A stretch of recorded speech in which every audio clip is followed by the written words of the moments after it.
The Basque Country is well known for its focus on international business. I'm delighted to be here this morning and contribute to that conversation.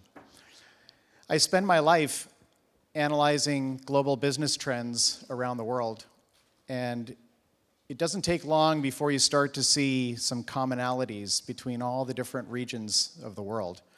And so what I'd like to encourage you all to do this morning is to start out with a very broad look. Just imagine that you're standing on the moon, looking down on the earth. We're going to look at some very broad trends, and then we can dig a little bit deeper later in the day.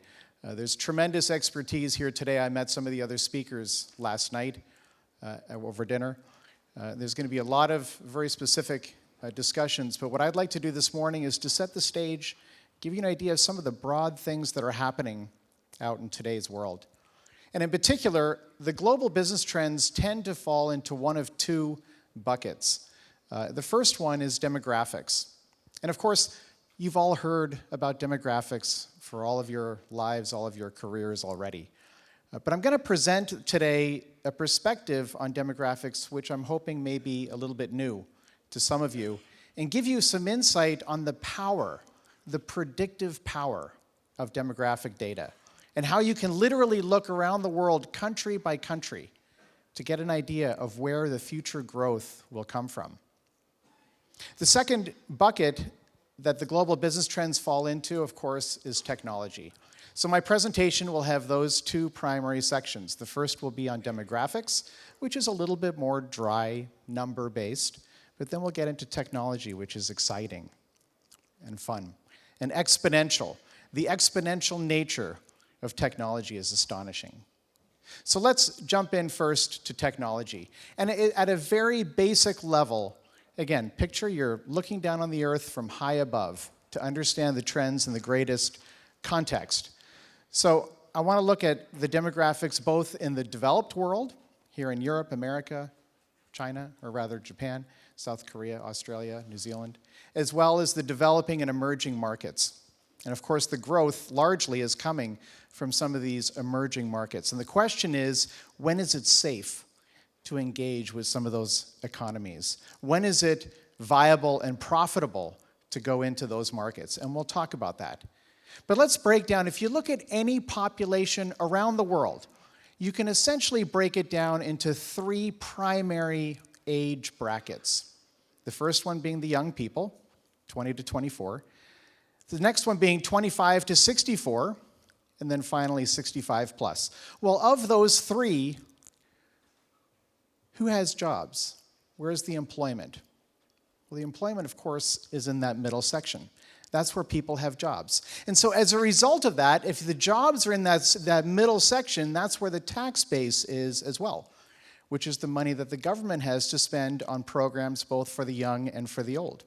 So effectively, the entire economy can be represented quite accurately with this middle section. What's happening in the middle section of the economy? Because, of course, the parents are earning money to pay for their children, and the working population is paying taxes, which pays for the entitlement programs for the older folks. So almost the entire economy can be represented in this center section of the population.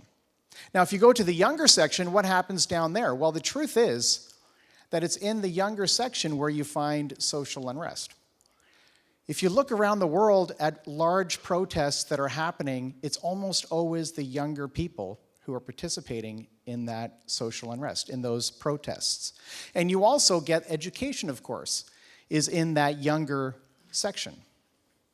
Now, if you go to the other side, in the older section, of course, that's where all of the entitlement programs are, and finally, that's where you find healthcare.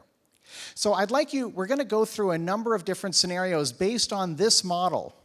Very simple model, but the implications are astonishing. So essentially, there are four age profiles that you'll find today around the world. And let me explain that by showing the example. Here's the first one. So this is the third world age profile, where there are a lot of young people. There's a lot of children. People have big families. They have 5 or 6 babies. So there's a lot of young people, and then as the age progresses, there's fewer and fewer people until you get to the older folks where there aren't any at all. So effectively, the economy is right here in the middle. That's the economy of a country like that. And these parents are feeding 5 or 6 mouths at home. They have 5 or 6 children, right? It's a struggle. It's a struggle to buy food and to buy everything for the family, right? There's a lot of poverty in countries like this. It's difficult for these countries to get by. And meanwhile, there's a lot of social unrest as well. There's a lot of young people, which means there's a lot of youth unemployment, right? And so these young people are frustrated, they're financially frustrated, and they lash out at the source of their perceived injustice. By the way, I grew up in Canada, but I live in San Francisco in America. America had this type of social unrest as well. When our baby boom was in their late teenage years and early 20s, that was in 1970, 1975, we had social unrest in America. So there's nothing unique to certain regions of the world. This happens anywhere. What we're talking about, in fact, is the ratio of adults to children. In an economy like this, there aren't many adults, but there's many children. Now, take a look at how the age profiles change. This is the second world age profile. And the reason it's not third world, it's changed to second world, is because right here, the birth rate dropped to 2. 2 children per woman on average. Ladies and gentlemen, there's a magic to when this happens in a country. It happened in Europe many, many, many years ago. But in some parts of the world, including Africa, it hasn't even happened yet in some countries. But one by one, countries, the birth rate drops to 2. And there are many factors that lead to this, including, ironically, a lower infant mortality rate and also higher education for women. And of course, we could go through countless factors that lead to this. But the bottom line is that at some point, the birth rate drops to 2. And that's replacement rate. And so, do I have a pointer? Yeah. So right here, the line becomes flat. It's no longer going up, it becomes flat. And so now, the economy is larger. In other words, the ratio of adults to children has gone up, which means that instead of feeding 5 or 6 mouths, now they're feeding 3 or 4 mouths. They have fewer children to feed. What does that mean? It means you have a higher standard of living. It means you have more disposable income. You're feeding fewer children, okay? And as a result of that, a whole cascade of social change begins because you start to have consumer spending. You start to have a domestic consumption-based economy. It just begins. And of course, as time goes on, eventually you get, see, this is where the transition is. This is the third world, and this is the second world. So the economy becomes larger, and the percentage of parents to children increases, the ratio. Here's the third world, and of course, the first world, and of course, all that happened here was that these same people just grew older, right? The point at which the birth rate dropped to 2 just moved along as people got older.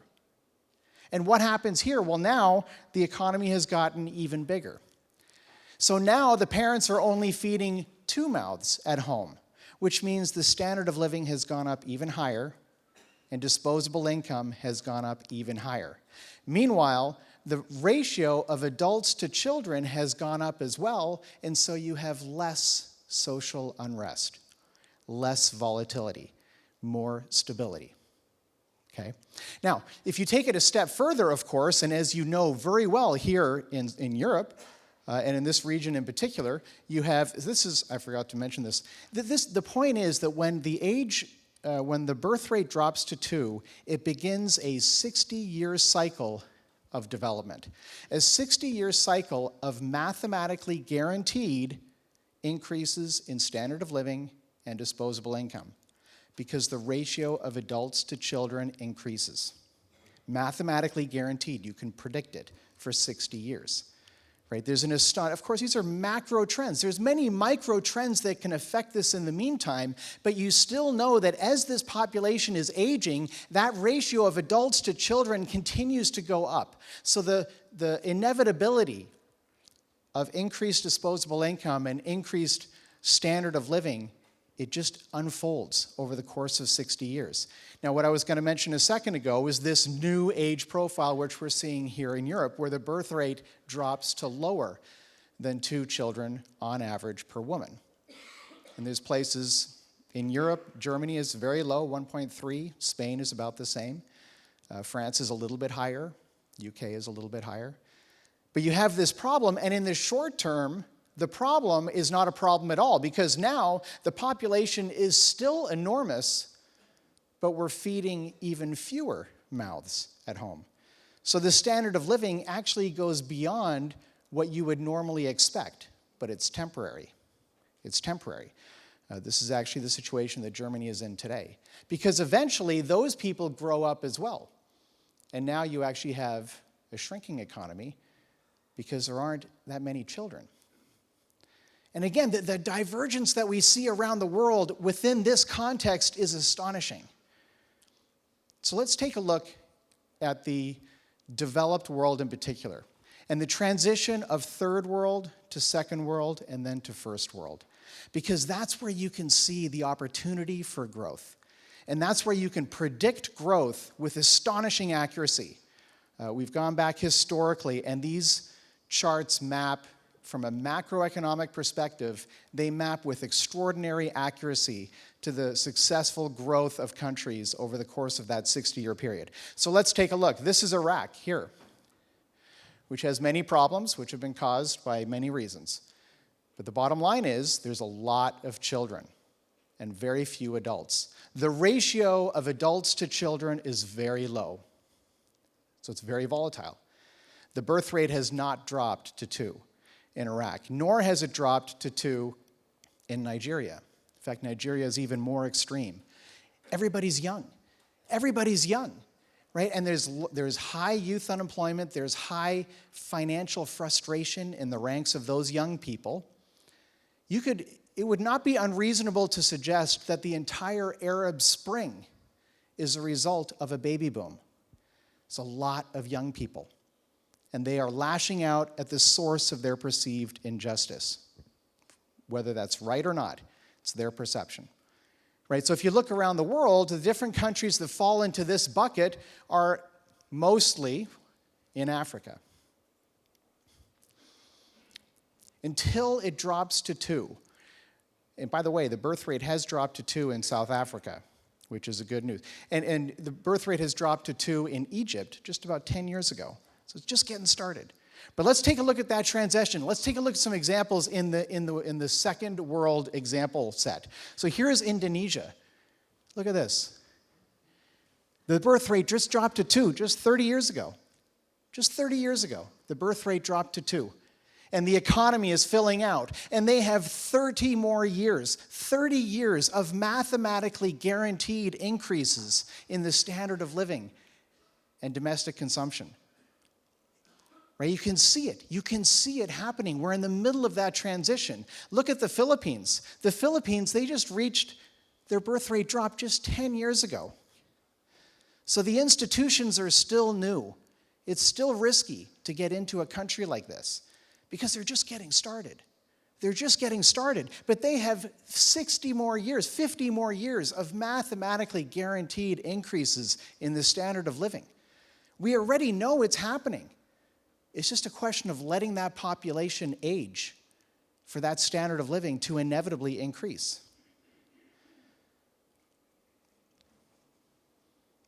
Make a great investment. Buy beachfront property in the Philippines.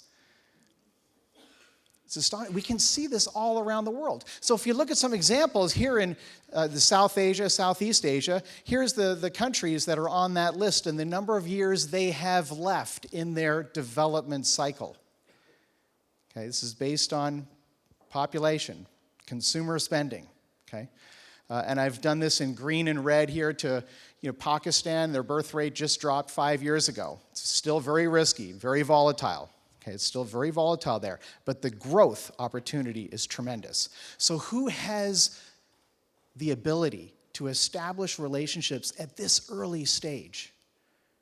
and to be able to capitalize on that growth. Or if you want to take a less risky alternative, who can go to India, where the institutions are now 20 years old, 25 years old. Stability is starting to come to India, right? Malaysia is even better, right? You can see these countries one by one and see how are their economies evolving.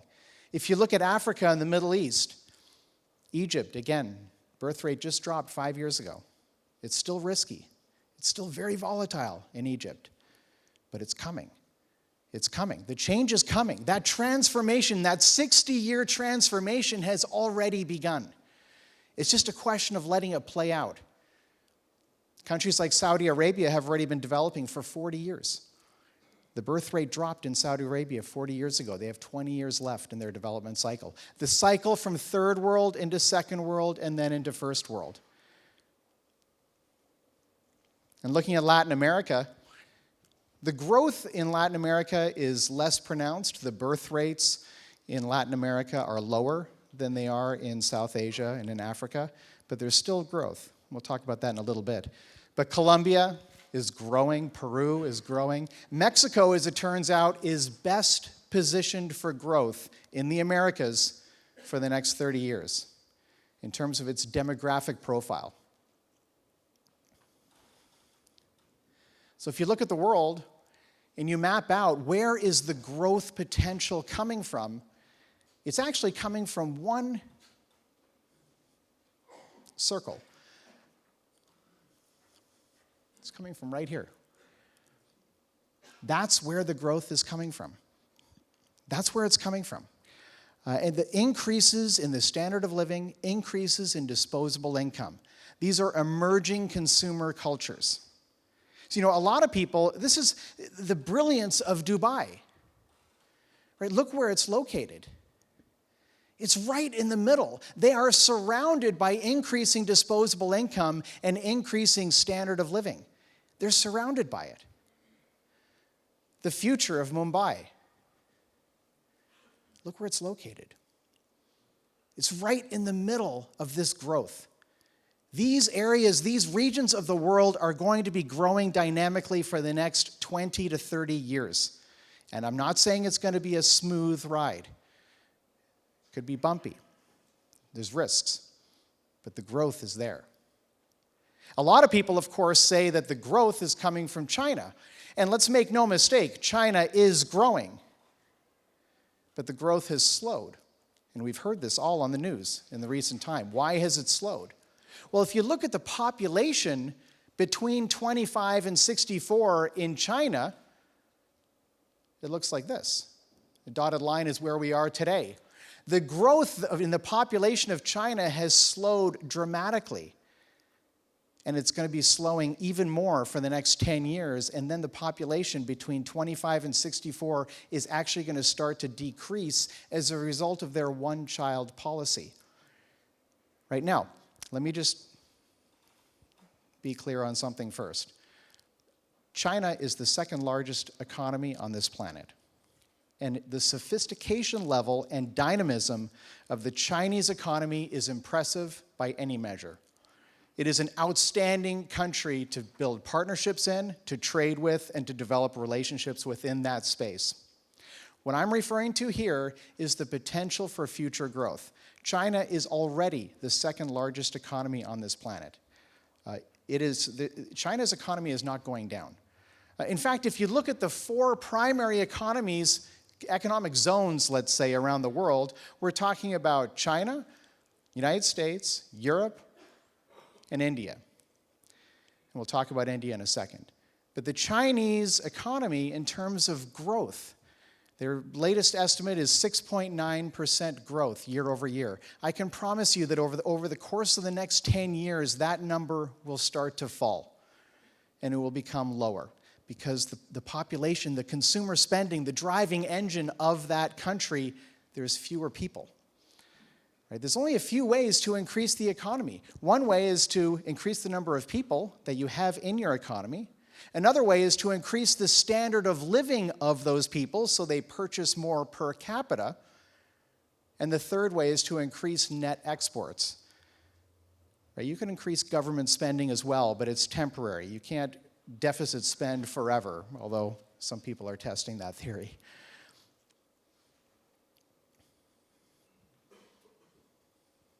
The population in Japan is cratering. The population in Japan is dropping the quickest of all countries around the world because there's no children. There's no children.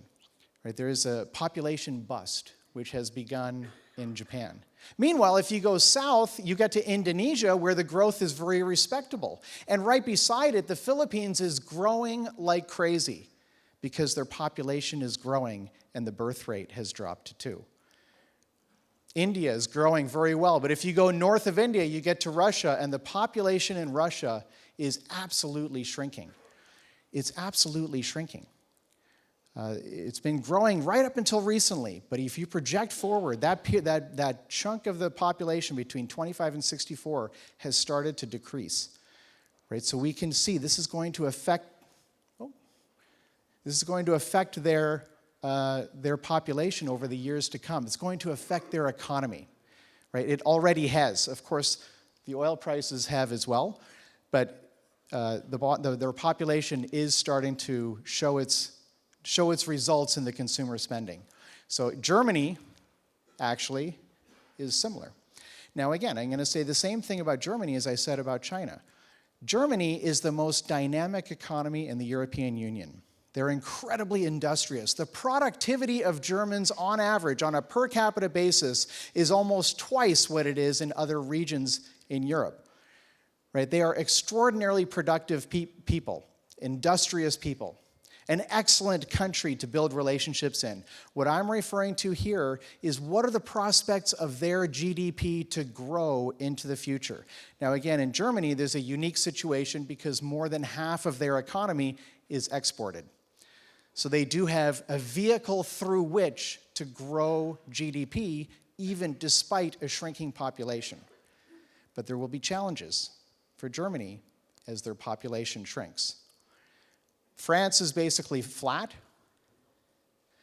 The UK is growing just modestly. In fact, listen to this. This is World Bank data, by the way, World Bank. The population growth of Europe, the entire European continent, between 2010 and 2050, so this is a 40-year period, the projected growth in population for Europe during those 40 years is 1%. People wonder why the European economy is sluggish. It's sluggish because the population is not growing. It's not the only reason. There are other reasons. But that is a major reason why the European economy is sluggish, because the population is flat.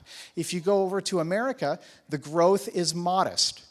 Why is it modest? Because the population in America is growing faster. There's two reasons for that. Number one, the birth rate is higher, 2.2 children per woman on average, between 2.1 and 2.2, and America has more immigration. I know Europe's had a lot of immigration recently, of course, because of the refugee crisis. But if you actually look at it as a percentage of the overall population, 350 million people in Europe, it's actually a fairly small group. I'm not lessening the impact, the social, cultural impact. I know it's a huge challenge. I know that. But I'm just saying, in terms of numbers, the amount of immigration into America is actually quite high. And so the population grows, and as a result, the American economy is growing. Not fast, but there is modest, predictable growth. But you'll see that it's slowing through this period. And mathematically, the hardest year for the United States is 2027, mathematically. We'll see how it plays out. As I said, these are very long-term macroeconomic trends. But mathematically, the hardest year in the United States is 2027. And then things start to reverse and things start to accelerate a little bit quicker. But the point is, you can map these trends for decades into the future, because if someone is born today, you know that they're going to be 60 years old in 60 years. This is the beauty of demographics, right? You can predict for decades. You can predict for decades. Mexico is primed for very impressive growth in the years to come. Very impressive growth, the most in the Americas. And Brazil is growing, but it's slowing. The birth rate in Brazil is lower than the birth rate in Sweden. It's astonishing. And what have we heard in the news if you're following the Brazilian economy? Growth is slowing. The other countries in South America are growing faster. Not much faster, but faster.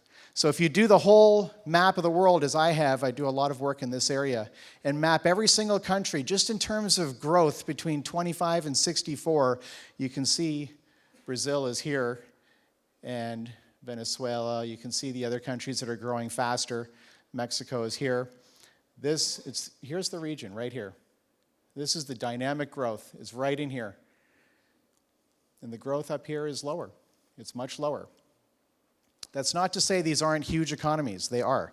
The Chinese economy is enormous. The European economy is enormous. I'm referring to future growth potential. So there's an enormous opportunity for you as you look as businesses, you look out into the world, plan your businesses, have those strategic conversations with your executive team. What should we do? Where should we go? Where should we increase our business? Where should we build a distribution center? Where should we build a strategic relationship? The countries identified earlier are outstanding places to start. Germany, China, Mexico, absolutely. But I encourage you as well to look into this region, knowing that the growth is coming. It's coming to that region. And see if there's value for your business to build a presence in those areas of the world. Technology.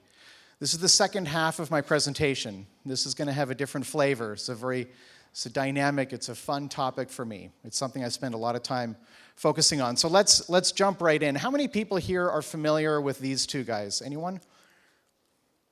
Anyone? Okay, just a couple. Let's start with the guy on the left. His name is Brian Acton. And Brian Acton graduated from university in 2009 and started applying for jobs. One of the places he applied to work was Facebook, and Facebook turned him down. So at the time, he wrote a tweet about it. Went like this: Facebook turned me down. It was a great opportunity to connect with some fantastic people. Looking forward to life's next adventure. And what might that be? Well, he got together with a friend of his and built WhatsApp, which he grew over the course of 5 years and sold to none other than Facebook for a cool $19 billion. Some irony in there, some poetic justice. It's incredible. These stories are astonishing.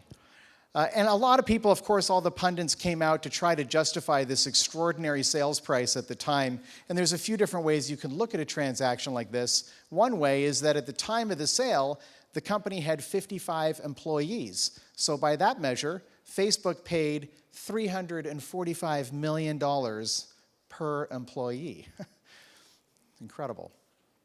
Another way to look at it is that at the time of the sale, the company had accumulated 450 million active monthly users. So by that measure, Facebook paid $42 per user. But it doesn't really matter how you look at a transaction like this. It's an awful lot of money. It's an awful lot of money. But maybe the most interesting consideration for a transaction like this is that in just 5 years, 55 employees managed to engage over 450 active monthly users. Just 55 people. How many employees are in your company? Just in this room alone, there's probably 400 people. Over the course of 5 years, just 55 employees managed to touch over almost 500 million lives around the world. And this speaks to the leverage that's in the system today. And this is very important. This is the central concept in the second half of my presentation this morning, is that there's more and more leverage in the system all the time. There's more and more leverage in the system all the time. So when we hear these stories in the news or social media about the division between rich and poor, what they're talking about is this leverage. There are people and there are businesses who have figured out ways to leverage these trends. And meanwhile, and this is sad, but it's true, the majority of people and the majority of businesses are being leveraged by these same trends. Okay? And as business leaders, as leaders of your organizations, it's important to conceptually and strategically think to be on the right side of that leverage equation. How can we make sure that we are leveraging the technology and not being leveraged by that same technology? And there are countless examples of this leverage in the system. Software is a form of leverage. You can leverage software. You can leverage the cloud, right? The cloud is a form of leverage. You can leverage the cloud. You can leverage mobile technology, right? Think more expansively about what's possible. Wearable technology is a form of leverage. Right? There's astonishing things happening in the area of wearable technology. So virtual reality is coming. This is the year of virtual reality. Facebook purchased Oculus Rift 2 years ago, and their expected launch of that product release is this year. Virtual reality will be a game changer because the immersive nature of the experience is so incredible. It will transform the way people interact with technology.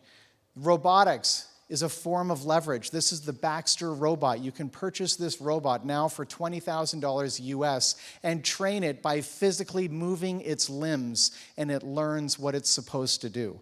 It's very user-friendly robotics, but it's not the only example. The Double was introduced last year and sold out almost immediately. Of course, there's military applications.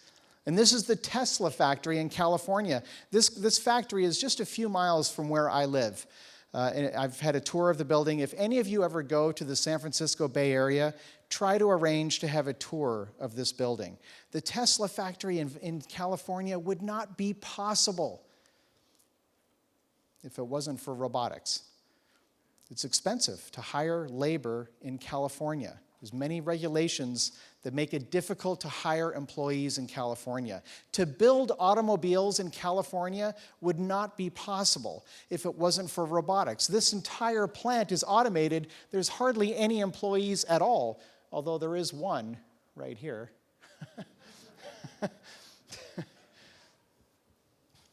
Here's another view of it. It's an incredible place to see. This is an Amazon distribution center. These Amazon distribution centers are astonishing. The shelving units navigate through the warehouse on their own on top of these navigating robots. And only a handful of employees at the front to pick, pack, and ship the goods. In fact, the people, if you've ever gone to see one of these, the people don't even have to know which box to grab an item out of, because a laser that's at the top of the unit points a laser at the correct box. So they just take whatever the laser is pointing at and put it in the box, and that's that. It's incredible. Satellite technology is something you can leverage. And when you talk about satellite technology, people inevitably think about rocket technology. But that's not the most exciting thing happening in satellites.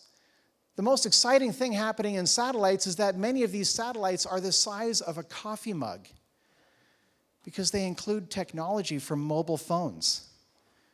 This mobile phone has more memory and more processing power than 90% of the satellites that are orbiting our planet. So now you can make satellites a tiny fraction of the original size, a tiny fraction of the original weight, and you can put up constellations of hundreds or even thousands of satellites, which some companies are already doing to leverage the opportunity with satellites. 3D printing is changing the world of additive manufacturing and creating prototypes. Autonomous vehicles. The Tesla has already introduced autonomous driving. And of course, we have no idea where the autonomous vehicles are going to be, but we know it's coming. And the place where it's probably going to come first is in the area of freight distribution. So freight airplanes that are transporting freight from one place to another, or freight trucks that are on our freeways. It's coming sooner than you think. In the next 5 to 10 years, we're going to start to see autonomous vehicles on our roads. And we haven't gotten our heads around the role that drones and autonomous vehicles will play in our economy. Start thinking expansively. What can be done? What can we do? What can we take advantage of? What can we leverage? As a company, what can we leverage? These are forms of leverage. These are things that you can use to leverage your company for a larger tomorrow. I have quotes. I love quotes. I literally buy books of quotes. So this is one of my favorite quotes. The future is already here.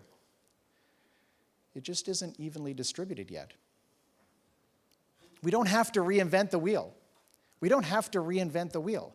We just have to look around at all the other examples of things that different companies are doing in different regions and different countries around the world and model their behavior.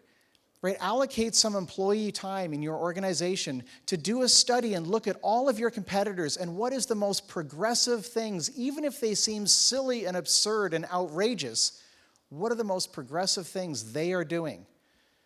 And just write them all down and have a meeting with your top people and go through that list to determine, is this something we should look at? Is this an area where we should devote resources to be ahead of the curve? Is this something that we can leverage?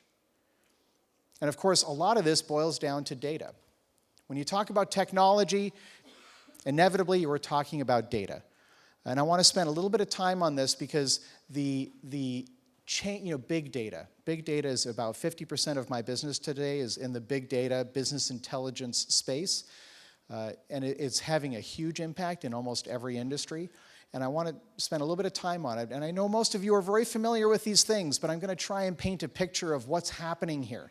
Because the bottom line is we have data coming from wearable devices and mobile devices. We have satellites that are orbiting our planet, taking measurements and photographs 24 hours a day and sending it back to Earth. It's a huge amount of data. We have RFID tags on many of the products that we purchase. And we have sensors on many of the buildings that we're in. In fact, there's more and more sensors all the time, going in all sorts of crazy places. This is what people refer to when they talk about the Internet of Things, of course. We have smart meters on our homes. We have smart thermostats in our we use smart TVs. We use smart appliances. Every single one of these containers is outfitted with sensors. And even in the United States, I'm sure this is happening in Europe too, but I don't know it myself. But in the United States, if you can believe it, at any one point in time in the United States, at any one time, there are approximately 90 million cows living in the United States, heads of cattle. And most of these cows are now outfitted with sensors themselves, which go into their ears and measure if the cow is healthy or if the cow has a fever. And as soon as there's an indication that a cow is unhealthy, they can pull it from the herd to reduce the odds that other cows get sick. Most of these cows are connected on a 3G mobile network, so you can monitor them in real time. It's astonishing. So this is the IoT, Internet of Things, the IoT. Some people refer to this, of course, as M2M. And there are predictions that by 2020, there will be 50 billion devices connected through the IoT. Again, these are things that you've heard before. But it's playing out in every industry around the world. This is the Hudson Yards complex that's under construction currently in New York City. It promises to be the most measured residential complex in the world when it's completed. And of course, in the future, one building after another will just set a higher and higher bar of what's possible. Right now, today, the headquarters of Deloitte in Amsterdam is the most sustainable most sustainable building in the world. But of course, in the years to come, others will set the bar even higher. We're in the middle of an exponential curve. It's critical to really try and get your head around this. Just to give you an idea, the stock market generates about 1 terabyte of data per day on average. Okay? By comparison, Facebook generates 30 terabytes of data per day.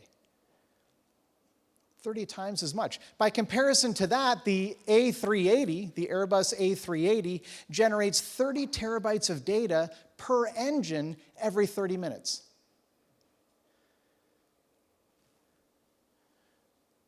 These are Rolls-Royce engines. And they're outfitted with hundreds of sensors that measure pressure and temperature and airspeed and everything you can imagine because they're trying to reach higher levels of efficiency. Why? Because if they increase efficiency by 1%, it adds $2 billion in profits to their bottom line. Effective use of data equals profits, equals more effective business. That's the opportunity. That's why this is growing so quickly. There's this exponential curve taking place. And I want to use one more example to give you an idea because it shows you the scale of what's actually happening. So the amount of money that it cost in 2010 to store 1 petabyte of data in the United States was $80,000. Think to yourself for a moment what you think it might cost in the year 2020, 4 years from now. We don't know. We're not there yet. But the estimates are that by 2020, just 4 years from now, the cost of storing 1 petabyte of data will be $4. This is the most important slide of my presentation this morning. Ladies and gentlemen, when the cost structure is collapsing at this rate, it means a number of things. It means that everybody is going to be in the data business in 5 to 10 years, if they're not already. This is coming very quickly. This is the nature of exponential thinking, right? As human beings, we are hardwired to think in linear terms. Analog technologies tend to progress along linear terms, right? Throughout history, hundreds of years, thousands of years, things have generally progressed along linear curves. But digital technology is different. Digital technology evolves along an exponential curve. And it's hard to get our heads wrapped around the implications of that because it seems so absurd that this could be possible. It seems so crazy that this could be possible, but it's playing out right in front of our eyes. And the software that's delivering the data to us, whether it's ERP software or facilities management dashboards or business intelligence dashboards, are becoming more and more intuitive to make it easier and easier for companies like yourselves and your competitors, both big and small, to capitalize and leverage the data that they have available. There's an opportunity to think in an exponential way. So what are the businesses doing? What's happening out there today? And we'll start to close out the presentation, but I'd like to share just a few examples and give you an idea of who are the leaders. Who are the leaders that we can all look to, that I look to myself on a daily basis, and to try and see what are they doing? Where's the next step? Where is this leading? This is the story of my life. Right? I look for these use cases constantly. I could tell you about hundreds of them if I had the time, of different things different companies are doing. Some of the case histories are extraordinary in the operations space. But basically, we can boil it down to 3 primary opportunities. Now, to do this, to say there's 3 opportunities is naive. It's a vast oversimplification. There's far more than 3 opportunities. And there are exceptions to what I'm going to suggest. What I'm trying to do is to provide a basic framework for you to consider to guide your strategic conversations within your organizations, within your industries. And the 3 basic opportunities is, number 1, security, which generally equates to fewer disasters. The second opportunity is optimization, which generally equates to lower expenses. And finally, prediction, which generally equates to higher revenue. There's exceptions to all of these. But it's a basic framework to look at, right? Those are the 3 buckets that most of the big data initiatives attempt to address. And the industries that are using this type of data the most at this stage is, number 1, the retail sector is definitely using data, consumer data. There's all sorts of examples, both online and offline, where they're using data in extraordinary ways. The banking sector, of course, mitigating risk, Also looking for new opportunities to engage new customers, particularly in the developing world. The banking sector is using big data. Healthcare is using big data because just the quantity of data, particularly in the European nations, and in fact all developed nations with the exception of the United States, that have single-payer universal healthcare, which astonishes me that America doesn't have that, but I grew up in Canada, so we had it there as well. But nevertheless, they are using big data and are learning the best ways to use that data. Telecom, of course, is using big data. It may have the biggest opportunity is in telecom because the fact that we have our mobile phones in our pockets means that the telecom companies can see exactly where we are, which means they can feed us advertisements or information at the precise right time when we're in front of a store, perhaps. Smart cities.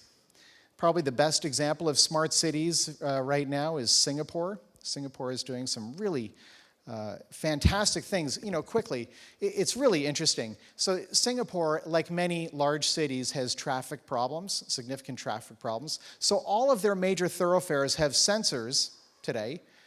They're major thoroughfares, not every street, but their major streets have sensors, and you are charged a toll which is higher if it's during peak periods. So during the peak period, it costs more. As a result of that, the population adjusts their normal driving habits to drive when it's lower peak periods, and as a result of that, they have reduced the average commute by 20 minutes. It works out to about 25%. Now, just think that through, of the implications. Of course, it means less traffic, which is great news. It also means less wear and tear on the roads because the cars aren't on the roads for as long. It also means less air pollution that's emitted from cars because the cars aren't on the road as much. And of course, it increases the overall standard of living in the city, makes people more productive. In other words, the domino effect that begins with something as simple as managing the traffic in your area can have follow-on effects in countless other areas of the city management job. And there's other cities, of course, many in Northern Europe as well, Sweden in particular, that are doing some very progressive things in the smart city space. Manufacturing is a huge user of data today, ERP systems that are measuring production and looking for ways to optimize the production process and optimize the supply chain. Of course, the e-government movement. E-government refers to governments delivering their services through digital channels like the internet. In fact, the United Nations does a study every 2 years. The last one was in 2014, so there's a new one that's going to be published this year. And they rank all the countries of the world in terms of they rank them as far as who is doing the most from an e-government perspective, who is the most successful.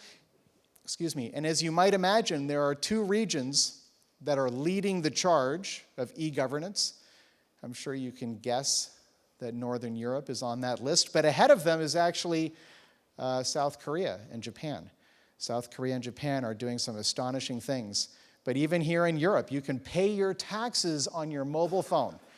And there is a charge that is encouraging, actually, the Obama administration in the United States, which has been challenged for many, many different things. But one thing they deserve credit for is Obama started what he referred to as the Open Data Initiative on his first day in office, which was a vast departure from the of the governance of George W. Bush, where the idea was to make as much data public as possible. Today, in the United States, there are 450,000 different data sets that you can access publicly, and there's an entire cottage industry of consultants that's going through this data and looking for optimization opportunities and insights that they can sell to corporate players. It's fascinating, and the same thing is happening here in Europe. A lot of really exciting opportunities. The intelligence space, and I promise you, contrary to some reporting, there are countries all around the world that are using data in the intelligence space, but certainly the United States is no exception, and I'm the first to admit it. And finally, the 4 horsemen. They refer to these 4 companies as the 4 horsemen. If you want to follow what's going on in the technology space and in the use of data and business intelligence technologies, follow these 4 companies. They are leading the charge, and they have the resources to do it properly. They have the margin. The gross margin of their operations is so huge that they can devote massive resources to the new technologies. They are leading the charge. We can all learn, as I do, from following these 4 companies. My message for you today is very simple. It's to think bigger. The things that are happening in the world are astonishing. Things are following an exponential curve. That means things grow by orders of magnitude. They don't go from 1 to 2 to 3 to 4. They go from 1 to 10 to 100 to 1,000. They're moving so quickly. And as business leaders, as people who already have a cultural predisposition to selling internationally and looking at the globe as a marketplace that you can access, take an opportunity, starting with a conference like this or any conference you choose, to think bigger about the opportunity that's available. There are some companies that are doing extraordinarily well. Why? Because they're taking a larger view of what they could be doing in the world today. And there's a very interesting, there's science, of course, to do with how the psychology of thinking bigger, which is an area that I personally am very passionate about because it predictably results in a few basic reasons, or rather a few basic outcomes. And the first is that you end up inspiring everybody else around you. When you think big as a company, as a person, you inspire everybody. You inspire all of your employees. You inspire your competitors and your suppliers when you embrace a bigger goal, right? It gets people involved. And secondly, you quite often have no competition. When you think bigger, and I'm not talking a little bit bigger, I'm talking about way bigger. Quite often you have very little competition because no one else has the courage to go after those big goals. I'm not suggesting that you abandon the regular goals. You keep your regular strategic planning process, but add a few bigger goals to the list. Add some bigger goals to the list because there's an opportunity to do something where no one else is doing the same thing. And now you can define the space all on your own. And there's some poster children, some famous people, we all know their names, that are kind of poster children for this type of thinking. Richard Branson, of course, is a good example. And I mentioned to you before that I love quotes. I truly do love quotes. And of course, Richard Branson has had many, many quotes that are worthy. Here's one of my favorites. The fastest way to become a millionaire is to start out as a billionaire and then start an airline. Genius. He started Virgin Galactic. How much bigger are you going to get than that? Any competition? Not much. What about Elon Musk? You familiar with him? He's the guy who started Tesla. Any competition there? Not much. No one thought to produce a high-performance electric car. Instead, they wanted to produce slow, ugly electric cars.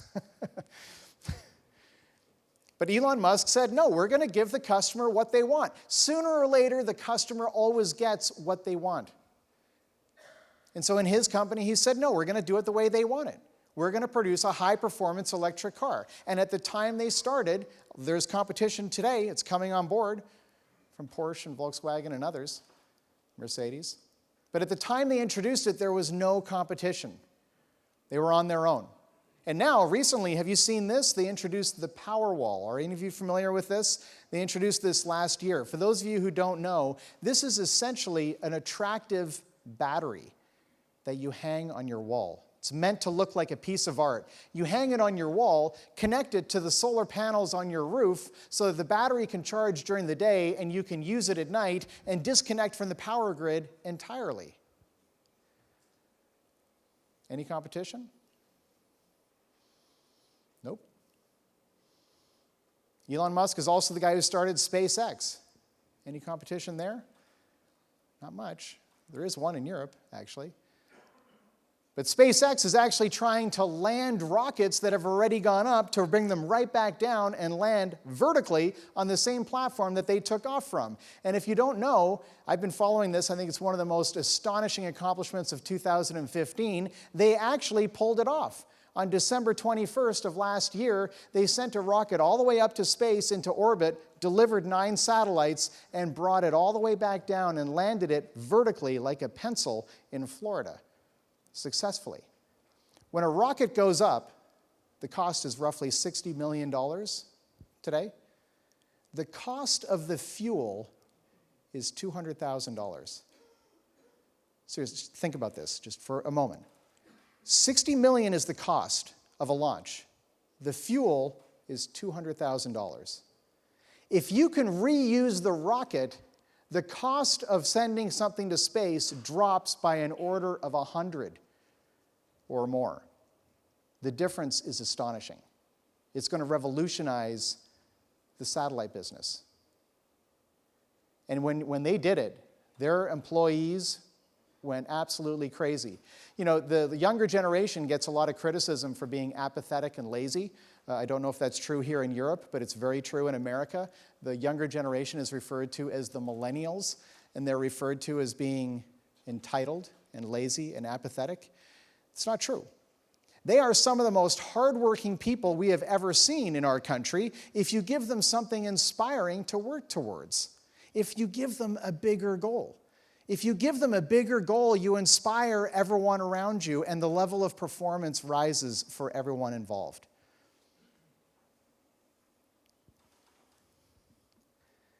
These are all examples we've heard a million times before. At the end of the day, it's a question of leadership. It's a question of leadership. And for the context of my presentation, and there's so many other great presentations coming behind mine, but the bottom line is I encourage you to think about the demographics in the world. Where is the growth? Where is the dynamism? Right? Where the dynamism of the global economy is coming from very predictable places. We know where they are. And then think about the technology that's available within your industry, and even technologies that your industry hasn't even begun to engage with. At the end of the day, those are all forms of leverage. It's an opportunity to leverage technology to catapult your company to a higher level. It's all about thinking bigger. I'm delighted to play a small role in your conference today, and I wish you the very best of luck. Thank you very much for your time.